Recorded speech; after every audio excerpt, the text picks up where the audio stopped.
শুভ দুপুর বন্ধুরা। আজকে দুপুরের মেনুটা আপনাদের সাথে শেয়ার করছি।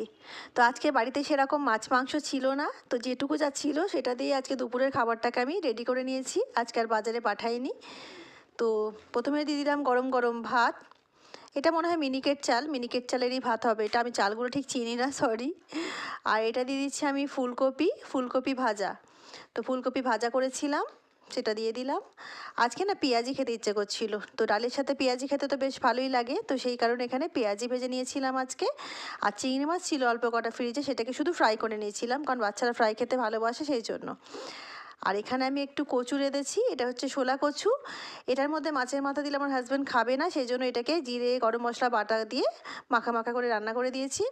এখানে মাছের মাথা আছে, যদিও সেটা আমিই খাবো, আমার হাজব্যান্ড খায় না, তার বাচ্চারাও খায় না। আর এখানে ফুলকপি দিয়ে ডাল করেছি বন্ধুরা, খুবই টেস্টি হয় ডালটি, একবার অবশ্যই ট্রাই করবেন। তো বন্ধুরা, এই হচ্ছে আজকে দুপুরের মেনু। কেমন লাগলো মেনুটা অবশ্যই কমেন্ট করে আমাকে জানাবেন, আর ভালো লাগলে আমার চ্যানেলটিকে অবশ্যই সাবস্ক্রাইব করে রাখবেন, কারণ আমার চ্যানেলে অনেক ভালো ভালো রান্নার রেসিপি আপনাদের সাথে আমি শেয়ার করে থাকি। আল্লাহ হাফিজ।